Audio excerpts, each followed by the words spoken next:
mar kale waa horfadhi media warar dabadasha qiimaha leh waa khamiis 16 bisha 2018 waa bishii 8 dabcan wali waxa farta kaga jirnaa wararkii oo cali ugu dambeeyay adduunka ee madaxweynaha Soomaaliya Maxamed Cabdullaahi Farmaajo ayaa magaalada Jamhuuriyadda Djibouti kula kulmaya madaxweynaha dalkaasi Jamhuuriyadda Djibouti Ismaaciil Cumar Geelle sida uu goor hore ku qoray bartiisa Twitter-ka xubin ka tirsan madaxtooyada dalkaasi Soomaaliya Cabdinuur Maxamed la yiraahdo ayaa waxa uu sheegay in booqashada ay noqon doonto mid rasmi ah oo ku tagi doono magaalada Jamhuuriyadda Djibouti xarunta waa haysta Djibouti wuxuuna la kulmi doonaa ayuu yiri Mr Geelle iyadoo labada hogaamiye ka wada hadli doonaan ayuu yiri xoojinta xiriirka labada dal ee u dhaxeeya labada dal iyo in ay Djibouti iyo Soomaaliya yihiin kuwa ay ka dhaxayso u dhig ka dhaxeeyo waxa sidoo kale uu sheegaya madaxweynaha dalkaasi Soomaaliya in uu isku day doono wararku sheegaya inuu isku day doono inuu xalliyo markaasi khilaafkii xooganaa ee labada dal soo kala dhaxgalay kadib kolkii uu madaxweynuhu ku tagay booqasho bishii hore magaalada Asmara ee dalkaasi Eritrea oo ay dalka Djibouti dhul isku haystaan madaxweynaha Soomaaliya iyo madaxweynaha Djibouti ayaa la filayaa in ay wada hadalladoodu noqdaan kuwo diiradda lagu saaro sidii xaaladda geeska Afrika loo wada wajihi lahaa iyo sidii la isugu soo dhaweyn lahaa labada dal ee walaalaha ah iyo in la boorka laga jafo isla markaana meesha laga saaro madmadowga si kastaba ha noqotay madaxweynaha Soomaaliya oo diiday inuu ka hadlo dhammaan arrimaha ku gadaaman go'aankii hore uu ku taageeray Eritrea in cunaqabateynta looga qaado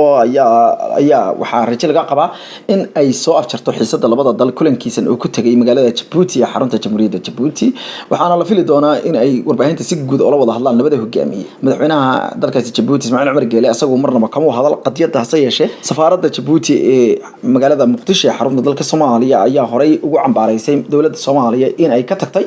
dadka reer Djibouti oo iyagu xilli adag la soo qaatay isla markaana dhiig iyo naf iyo maalba dul dhigay bay yiraahdeen waa sida ay sheegeen dhiigoodina u shubay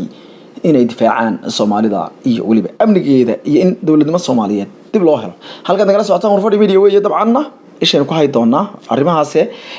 jimcaha bari ka soo qayb qaata arinta Turkiga ka taagan iyo qadiyada labadaas dal u dhaxaysa dabcanna waad ku casuumantihiin falaqaynteena qayb ka tahay idinkuna waad ka hadli kartaan dawadayaasha qiimaha leh mar walba waxaad qayb ka tihiin bahda horfadhi media dawladda dalkaasi Turkiga waxay ku dhawaaqday in 60% ay saari doonto ama 60% ay saari doonto alaabaha qaar ee uga yimaada dalkaasi Mareykanka oo ay ka tahay khamriga tubaakada iyo waliba waxa la yiri baabuurta warka ka soo baxay wasaaradda maaliyadda dalkaasi Turkiga waxa lagu tiqtiqsaday in sidoo kale 40% la saari doono cashuur gaaraysa khamriga iyo waliba waxa la yiri iyo qalabka elektroonigana uu noqon doono 20% halka baabuurtana 60% uu gaari doono taasoo ah mid markaasi qaarkeed laba jibaar ka badan yihiin tii Mareykanka uu saaray dalkaasi Turkiga lacag gaaraysa 533 milyan oo dollar ayuu ku kici doonaa arintaas iyadoo arintaas ay si weyn uga caroodeen aqalka cad ee Mareykanka gabadha aqalka cad waa warfaafinta u qaabilsan ama dalkaasi Mareykanka ayaa Turkiga ku cambaaraysay inuu sameeyay waxa ugu yeedhay xadgudub iyo wax ka badan laba jibaar waxyaalihii dagaalkii dhinaca dhaqaalaha la isku ogaa Sarah Sanders ayaa sheegtay in Turkigu weerar celiska uu keenay ama arkoosigiisu uu yahay xad dhaaf waxayna sheegtay in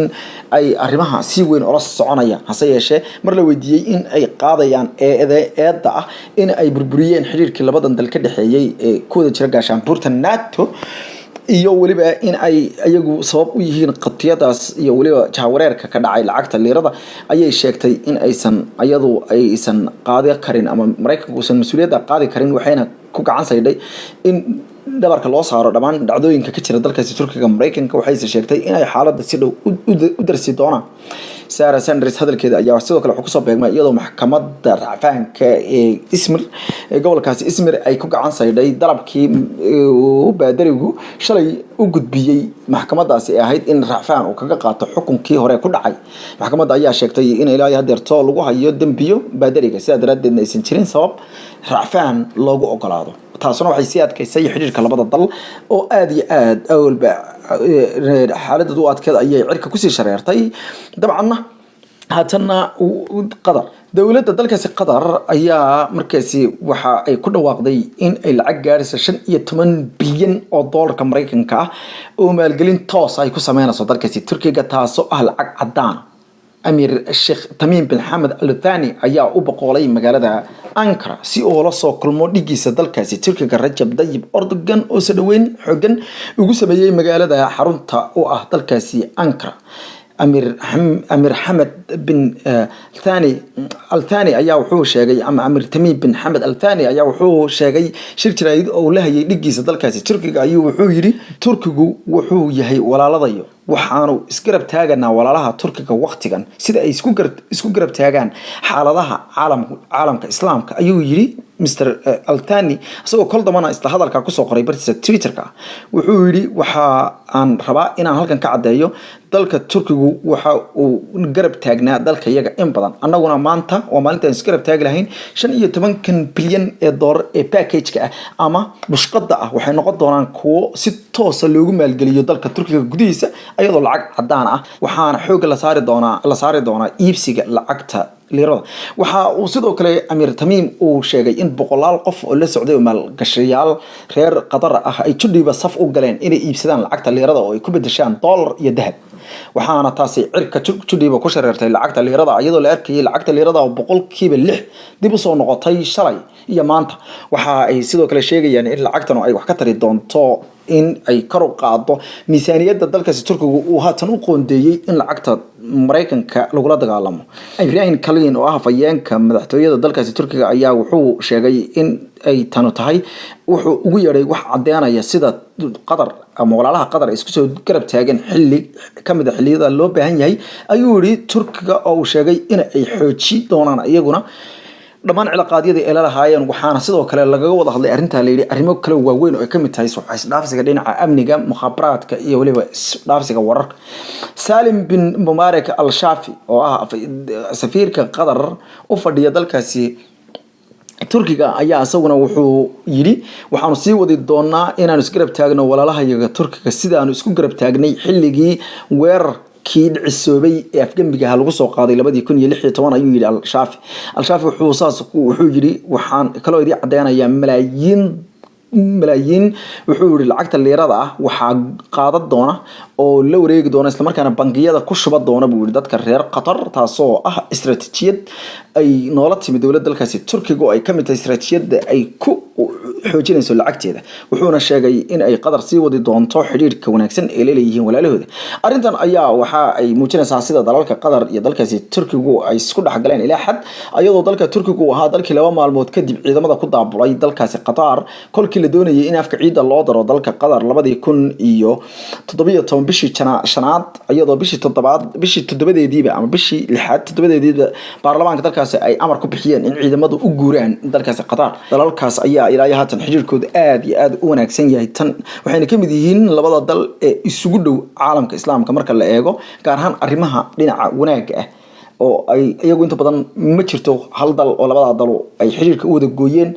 منها علاقات كده ما أذكر إنه صدق دلك السعود العربية يسكت إمارات كعربته وايو سعود العربية يو إمارات كعربته واحد مدة أنا يسكت كالمايستان كرت هذا يو إلى هاي يجري يسكت كالمايستانين كرت هذا وناك يبرر يسكت كالمايست طبعا waxaa muuqata in dalalkaasi haatan iyagu isku kalmaysanayaan dhinaca positive-ka bedelkii ay dhinaca markaasi dabcan ay